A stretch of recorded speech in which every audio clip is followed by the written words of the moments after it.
Welcome to California Highways Route by Route. This podcast explores everything about numbered highways in California, from Route 1 along the coast to US 395 along the Sierras, from Route 8 in the south to Route 139 in the north. Brought to you by the California Highways webpage and Weaverville Nation. I'm Daniel Fagan. I do the California Highways webpage at www.cahighways.org. I'm Tom Fear. I'm one of four admins at GribbleNation.org. Typically, I'm the one writing about California and largely the southwest part of the United States. And we are starting our Season 3. This is Episode 3.01, Route 3, Through the Mountains of Jefferson. In Season 2 of California Highways Route by Route, we explored Route 1 and Route 2, with 10 episodes on Route 1 and 2 on Route 2. We explored the history of the routes, the legislative routes with the number, the pre-1964 sign routes, and the post-1964 routes. Along the way, we discussed histories within the various cities, the plans for freeway routings, the names used for the highways, plans and projects along them. Also last season, we built upon the background of the first season of the podcast, where we discussed the history of the system, which serves to explain the eras of the state highways and what we mean when we're talking about things like legislative route numbers. The numbering approach to state highways, which explains how route numbers were chosen and why, the names of the state highways and why they were chosen or how they were chosen, the organizations involved in the state highway system. If you want to catch up on any past episode, we encourage you to go to our Spotify for Podcasters home at anchor.fm/CA Route by Route or our forever home at caroutebyroute.org and listen to the back episodes. We also encourage you to like, favorite, bookmark, and share the podcast with your friends. Word of mouth is the best way to let folks know about our podcast, and it really, really does help. This season, we'll be continuing our exploration of the state highways with routes 3 through 7.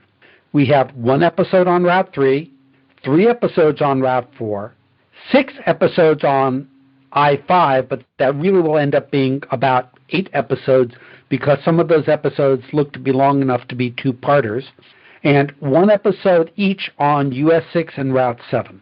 We hope to have at least 1 guest interview when we do our episode on the Ridge Route and I-5. We're in the process of getting that coordinated. And we will also have a guest interview in the middle episode on Route 4 when we talk about the Stockton Crosstown Freeway. In this episode, we're turning our attention to Route 3, which now exists as a route in far northern California.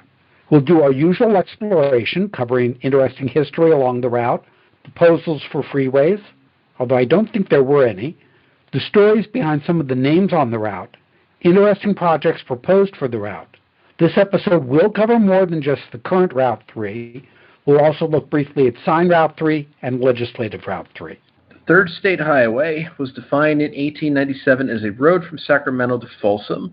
A public highway or wagon road shall be built from a point on the east limits of the city of Sacramento to Folsom in Sacramento City as near as practicable along the route of the present and most direct line of county roads between those 2 points. So basically, this would become Legislative Route 11, or part of an extension. It was originally Folsom Boulevard between Sacramento and Folsom. And after 1926, it was US 50. So you have a lot of pioneer route of the Lincoln Highway in here, which that's more or less synonymous with US 50. And it would eventually connect with the first state highway from Placerville to Lake Tahoe with the 1909 definition of the road from Sacramento to Placerville. It would be replaced by freeway routing of US 50. Now we turn to Legislative Route 3. This was defined in 1909, running from Sacramento to the Oregon line for 291.3 miles. It officially became LRN 3 in 1933, and is primarily the northern half of US 99 from Sacramento, but it is the eastern routing, not 99W, but 99E. It originally covered some portions of US 40, US 99, and US 99E, and it later became portions of Route 160, Hidden Route 51, which is also known as Business 80 or the Capital City Freeway, Route 65, Route 99, and Route 36.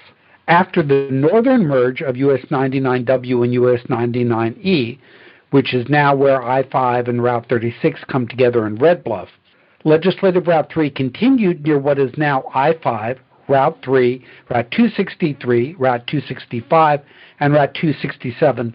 Those latter three are all little pieces of what used to be US 99.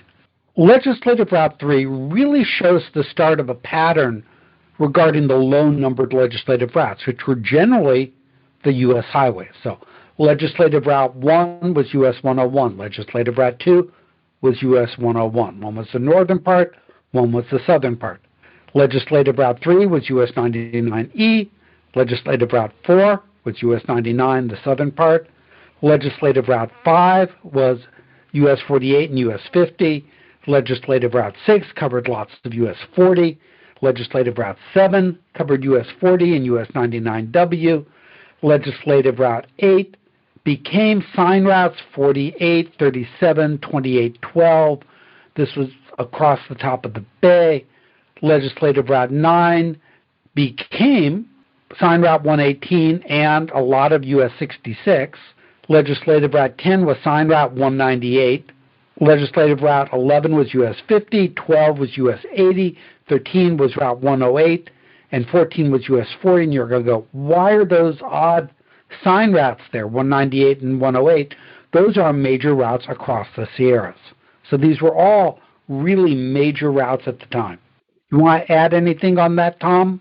A lot of those rural corridors had a lot of utility that could usually kind of connected to an interstate purpose, or like in the case of Legislative Route 10 would go to like a national park like Sequoia National Park. So like there was a lot of prioritization with that. Like you can even jump up to 18, which became Route 140 that went to Yosemite. So it's interesting to look at those lower numbers and see the pattern. Moving on to Sign Route 3. Sign routes were created in 1934.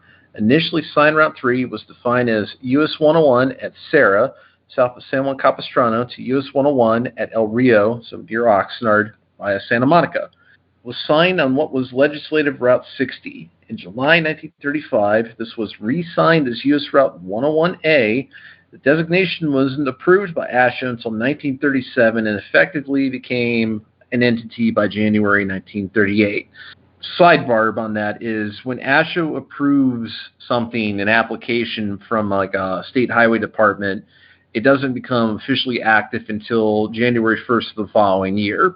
In 1964, added to Route 1 as part of Segment A, Route 5, south of San Juan Capistrano to Route 101 near El Rio. We covered this in detail in Season 1 in the episodes on Route 1 in Orange, Los Angeles, and Ventura counties. And I don't think they ever actually put up Route 3 signs. Have we ever seen any evidence of that? I've never seen evidence of one of them existing. So, they signed it as Route 3. It got replaced by 101A. And then Route 3 lay dormant until 1964 when it was reused. And so what did it become in 1964? Well, what we have today is Route 3, which has two segments. From Route 36 near Peanut to Route 299 near Douglas City, and from Route 299 near Weaverville to Montague via Main Street in Wairika. That second segment originally had two parts, Route 299 near Weaverville to Route 5 near Wairika, and Route 5 near Wairika to Montague. That was combined into one segment in 1973. The route ends at the eastern city limit of Montague as Webb Street. It becomes Ball Mountain Road, and Route 3 is concurrent with County Route 828 on 11th Street between Montague Road and Webb Street. And we don't talk a lot about the county sign routes. It's sort of a system that in the 70s the counties were doing a lot with, and then they really don't do a lot with it now. There are some counties that use them heavily, like San Diego. You'll see the S routes there very heavily signed. But a lot of former state highways, when they got removed from the state highway system, became these signed county routes. And I think 828 is an example of that. So 828, I want to say, this is really going to elude me here for a sec. That was one of the, I don't know if it was ever part of the Pacific Highway. I don't believe it was, but it was a well-traveled route that followed the railroad and bypassed Wairika, more direct towards the state line, because you could avoid the Shasta River Canyon in the Anderson grade. Now, historically, Segment A, from Route 36 in Peanut to Route 299 was added to the state highway system in 1907 as Legislative Route 35. This was part of, and again we get our wonderful old language, an act to provide for the survey, location, and construction of a state highway connecting the present county road systems of any one or all of the counties of Trinity, Tehama, and Shasta with the road system of Humboldt County. This was approved in March 1907, Chapter 117. It was extended to Route 299 near Douglas City in 1933. I forget whether at that point Route 299 was US 299. It might have been. It was not signed as part of the original set of signed routes in 1934 and appears not to have had a signed route number until it was signed as Route 3 in 1964. However, the old Route 36 joins Route 3 in Peanut. Segment B from Route 299 to Montague combines two legislative routes. The small portion of the route in Wairika between I-5 and Route 263 was originally part of US 99, which was part of LRN 3, defined in 1910. The portion from I-5 near Etna to Montague was defined as part of the state highway system in 1933 as Legislative Route 82, and it wasn't signed in 1934. And the remainder of the segment from Weaverville to Route 5 near Etna was added to Legislative Route 82 in 1959. Let's digress from the history ask, why did this mountain route become Route 3, which is a low number? Usually low numbers in most state highway systems denote something important. Remember that signed Route 3 was a main route and became US Route 101A. It tended not to reuse signed route numbers in the signed route system prior to 1964. Post-1964, the whole desire was to have all state-maintained routes be signed. Started using holes in the existing site route numbering after all the allocated interstate numbers. Route 3, that's the first hole in the sign route numbering. They may have wanted to fill holes using a north-south pattern. 3 is an odd number. Kind of makes sense because that's kind of more or less what the convention was in 1934. Well, by the north-south pattern, this is more referring to the fact that when they assigned the 1934 route numbers, the convention was generally 2 in the north, 2 in the south, 2 in the north, 2 in the south. And it's a really hard convention to see unless you knew the old numbers. Okay, so 1 was the coast, 2 and 3 were in the south, 4 and 5 were in the north, 5 became 35, right? 6 and 7 were in the south, and so on. Well, they got holes in the system when 3 and 7 went away. And I think they may have tried to fill the holes using that north-south convention. So 3 was in the northern part of the state, 7 was filled in the southern part of the state. So back to history. So some of the research that actually I incorporated in some blogs, the first segment of state highway that would be later particularly adopted as part of the current Route 3 was a route between the communities of Kuntz, now Mad River, and Peanut, approximately by way of 1907 Legislative Route 117, as we've already mentioned. In time, the segment of highway between Kuntz and Peanut would become known as LRN 35 and would be signed Route 36. The 1909 First State Highway Bond added 2 future segments of state highway, which would become part of Route 3. 1 LRN 20, which was US 1 LRN 20, which was US 299, later State Route 299 from Douglas City north to Weaverville, and 2 LRN 3, US 99 through Wairika, what is near now Moonlit Oaks Avenue, north from Front Drones Road and Main Street to Montague Road, which now County Route A28. Segment of LRN 3 in Wairika would become part of Pacific Highway 1913 and US 99 in November 1926. In 1933, Legislative Route 35 was extended north from Peanut to US 299, Legislative Route 20 in Douglas City. No sign route number was assigned. 1933 also saw Legislative Route 82 added as a new state highway from Etna Mills, now Etna, north to Montague. The new segments of Legislative Routes 35 and 82 later became components of future Route 3. At this time, there was no state route between Weaverville and Etna. In 1959, the definition of Legislative Route 82 was extended from Etna, south to a new origin point at Legislative Route 20, US 299, in Weaverville, so we now have that connection.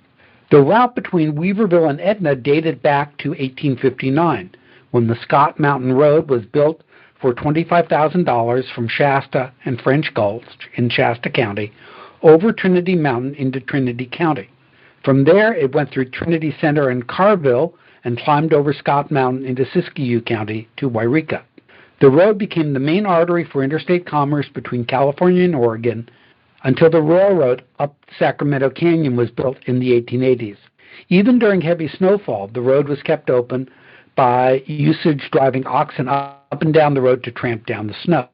In 1859, the Oregon Company spent $10,000 to improve the road over the Siskiyous, and in 1860, the daily stage line was established between Sacramento and Portland. When the railroad was built, this toll road did not pay, and the road was taken over by the county. Portions of Scott Mountain Road were later adopted into the state highway system as part of Legislative Route 82 over Scott Mountain. Near Montague, the Wairika-Montague section of Route 3 was intended to provide a state-maintained route from the Siskiyou County seat to the original Southern Pacific Railroad depot in Montague. It was considered that the Department of Highways would tend to keep the road plowed in the winter more so than the county. So basically, you're getting better winter maintenance. The Southern Pacific maintained a local passenger train from Dunsmuir over the top of Siskiyou Summit to Grants Pass until the early 1960s. A similar train traversed the north end of the line from Ashland to Eugene. Both overlapped in the Rogue River Valley, each connected to through California Portland service at Dunsmuir and Eugene, respectively. So for about 70 years, a passenger train made a Montague station stop daily in each direction. So there's your explanation. That's why there's a hanging end to Route 3. Now, the segment from Route 299 near Weaverville to Route 5 near Wairika was added to the freeway and expressway system in 1959, but it was likely never to be anything more than an expressway. Just because something has that designation does not mean it's going to become a full-fledged freeway. Now, more interesting, this entire route is legislatively part of the scenic highway system. However, it is not officially designated, that is, signed as a scenic highway. And this is another interesting digression. Official designation as a scenic highway, getting that poppy shield, requires a formal process, the first step of which is being legislatively part of the scenic highway system.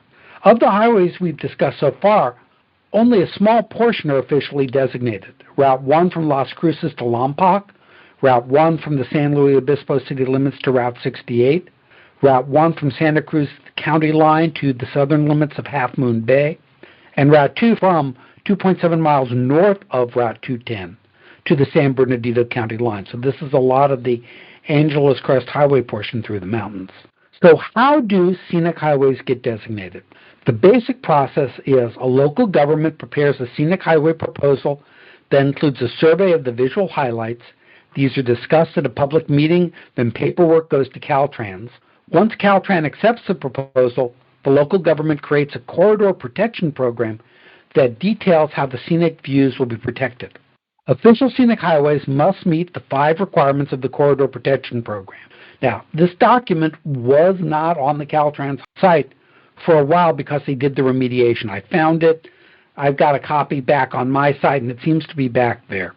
The 5 requirements are regulation of land use and density of development, in other words, density classifications and the types of allowable land uses, detailed land and site planning, in other words, permit and design review authority and regulations for the review of proposed developments, control of outdoor advertising, in other words, prohibiting off-premises advertising signs and control of on-premises signs, careful attention to and control of earth moving and landscaping, things like grading ordinances, grading permit requirements, design review authority, landscaping and vegetation requirements, and the design and appearance of structures and equipment. So regulations for the placements of utility structures, microwave receptors, wireless communication towers, and so on. It's a very involved process. I recall maybe a year ago in the highway headlines, I want to say there was some segment up in San Bernardino County that just got designated, but it does not happen all that often. Interestingly, there are actually segments of local roads that can meet that criteria too, like County Route G14 is part of the Scenic State well, not Scenic State Highway, but it's part of the Scenic Highway program. It actually even has the poppy shields. Continuing into a different digression, although there's no freeway routing along Route 3, the Division of Highways at one time did propose Interstate 3 in November 1957 for what is now Interstate 280, and April 1958 for what is now Interstate 405. Both were rejected by ASHO. Likely, the rejected 1968 proposal to add U.S. Route 101 from San Francisco to Los Angeles as chargeable federal highway fund mileage would have been Interstate 3. These early proposals came about before ASHO had settled on the 3-digit route system. So this is kind of early on when the interstate system numbering was being established. There wasn't a lot of solid footing for what auxiliary interstates would be at this point. So a lot of the spur routes like Interstate 405, the thought was that they would be basically numbered as part of the larger grid, hence why like 3 was proposed for that corridor at one point. I believe 7 was also proposed at another. So you had some weird stuff happen, like there was a proposal to have most of what is now Interstate 5 designated as Interstate 11. So that's not just California. Like I found a lot of similar phenomenon throughout the United States. If I'm looking at stuff like in AASHTO's database before 1958, that's kind of like when it solidified. So that kind of, there's some fluidity there from 1956 Federal Highway 8 Act to when they really established the numbering conventions in late 1958. Although I do kind of really like Interstate 3 for I-280. Like, I thought that would have been a good idea. But that's just my opinion. There are a whole batch of things numbering folks probably would have loved. It would have given us the ability to have a few more offshoot interstates. Yep. Who knows? Freed up a lot of numbers, that's for sure. Because we really do run out of X80 numbers in the area. Might have prevented Interstate 238. Quite possibly. In terms of projects, there are a few that are occurring on this mostly mountainous route. There's the replacement of the Swift Creek Bridge, which was included in the SHOP, the State Highway and Operations Program, in 2018. The work should be completed in 2024. There's replacement of the Moffett Creek Bridge. The funding was authorized around 2015. It was completed in 2021. And I always find it interesting how long it takes to do these projects, from utility relocation to things they didn't even realize until they started engineering and looking into things in low-level detail. There's also a pavement rehabilitation going on in the city of Wairika that will bring Route 3, which is also Main Street, up to current design standards and increase its service life. This runs from West Side Road to Montague Road, and it includes decorative lighting, planters, vegetation, textured sidewalks and crosswalks, and it's funded by Clean California, and it should be completed again in 2024. Moving on to naming, the portion of Route 3 between Callahan at Siskiyou Post Mile 8.8 and Etna at Siskiyou Post Mile 19.7 is named the Cynthia and Erling Hettinger Memorial Highway. Thank you. The Wild Creek Canyon Bridge on Route 3 in the county of Siskiyou, which is Siskiyou 957, is also officially named the Erling Hettinger Memorial Bridge. You want to keep rolling with that? Because I'm going to struggle with that. But the name's okay. Yeah. Cynthia and Erling Hettinger are two exceptionally generous individuals who continuously and unreservedly contributed to the community of Scott Valley over a period of 50 years. They donated their time and money to that community in times of dire need and emergency. For example, Erling Hettinger was known personally to fly individuals at a moment's notice and free of charge to San Francisco when they were in need of medical attention. Hettinger was a successful entrepreneur and owner of a sawmill that employed many in the county and provided an incredible amount of lumber to the World War II effort. Both Cynthia and Erling were true community leaders that headed the Boy Scouts, sponsored local basketball teams, led the Masonic Society, anonymously donated to numerous charities. So how do they know that they did? Oh, well. And delivered wood to the elderly during the winter season. This was named by an Assembly Resolution number 108, Resolution Chapter 84 in 2006. Next time on California Highways Route by Route, we'll start our exploration of Route 4, looking at the routes with the number 4 before focusing on the history of the route between Hercules and Stockton. And that's got some interesting history when you look at it, especially in the area where there was also, there was some, it wasn't US 40, but there was another similar route going on at the same time. Do you remember the number?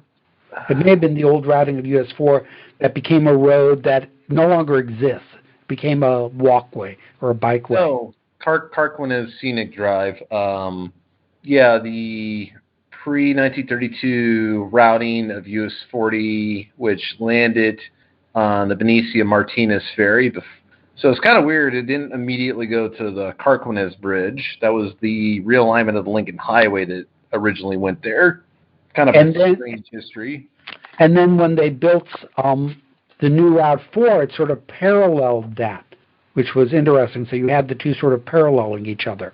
For more information, visit the pages on Route 3, County Route 828, Legislative Route 3, Legislative Route 35, Legislative Route 82, Route 299 over on cahighways.org. I'll put these all on the show page. Tom has some Cribble Nation blogs in this area. There's one on Route 3 and one on Route 828. And we also have some additional links that I discovered writing this up that I will include.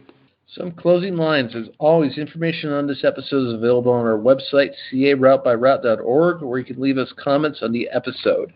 Spotify has added a comment feature, so you may be able to comment there also. The episode is available on our Spotify for Podcasters Home, HTTPS. Oh, man. The episode is available on our Spotify for Podcasters Home. HTTPS, podcasters.spotify.com, pod, show, CA Route by Route. Please remember to like, subscribe, and rate and review our little podcast in your podcaster of choice. It helps us grow and helps people find us. So it's kind of anonymous there. So anything you can kind of help us with, we'll get more people listening and we'll get more visibility out there. Remember that after the credits, we often have a little bit of freedom of discussion on the subject of this episode. Join us as we continue to explore California highways route by route.